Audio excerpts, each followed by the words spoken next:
মধ্যপ্রাচ্যের রণক্ষেত্রে এখন এক নাটকীয় মোড়। যে ট্রাম্প ও নেতানিয়াহু এতদিন ইরানকে গুঁড়িয়ে দেওয়ার হুঁশিয়ারি দিচ্ছিলেন, এখন তারাই নাকি খুঁজছেন যুদ্ধবিরতির পথ। একদিকে ইসরায়েলি প্রধানমন্ত্রী বেনিয়ামিন নেতানিয়াহুর সাথে রুদ্ধদ্বার বৈঠক, অন্যদিকে হোয়াইট হাউসের নমনীয় সুর।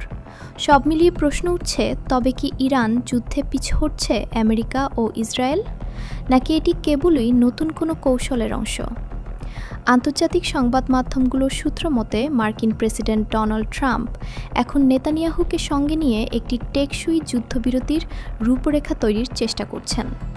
কূটনৈতিক মহলে গুঞ্জন, যুদ্ধের ব্যয়ভার এবং আঞ্চলিক স্থিতিশীলতা রক্ষায় আপাতত বিরতি চান ট্রাম্প। তবে বিষয়টিকে পিছু হটা হিসেবে মানতে নারাজ তেহরান।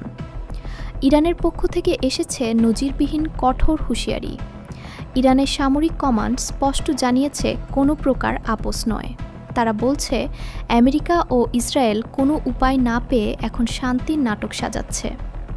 ইরানের সর্বোচ্চ নেতৃত্বের দাবি, যতক্ষণ না এই অঞ্চলে বিদেশি হস্তক্ষেপ পুরোপুরি বন্ধ হচ্ছে এবং তাদের ওপর আরোপিত নিষেধাজ্ঞা তুলে নেওয়া হচ্ছে, ততক্ষণ কোনো আলোচনা বা যুদ্ধবিরতি সম্ভব নয়। এমনকি পাল্টা আঘাতের জন্য ইরান তাদের ব্যালিস্টিক মিসাইল ইউনিটকে রেড অ্যালার্টে রেখেছে। বিশ্লেষকরা বলছেন নেতানিয়াহু অভ্যন্তরীণ চাপে জর্জরিত। গাজা ও লেবানন ফ্রন্টের পর ইরানের সাথে সরাসরি সংঘাত দীর্ঘায়িত হওয়া ইসরায়েলের অর্থনীতির জন্য এক বড় ধাক্কা। আর ট্রাম্প চাইছেন নিজেদের মেয়াদে একটি বিগ ডিল বা বড় চুক্তি করতে, যাতে তাকে শান্তির দূত হিসেবে উপস্থাপন করা যায়। কিন্তু তেহরানের অটল মনোভাব সেই সমীকরণকে জটিল করে তুলেছে। তাহলে কি মধ্যপ্রাচ্যে আগুনের শিখা নিভে আসবে, নাকি যুদ্ধবিরতির এই আলাপ কেবল বড় কোনো ঝড়ের পূর্বাভাস? সময় বলে দেবে এই কূটনৈতিক লড়াইয়ে শেষ হাসিকার।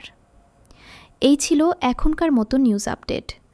মধ্যপ্রাচ্যের পরিস্থিতি কোন দিকে মোড় নিচ্ছে তা জানতে আমাদের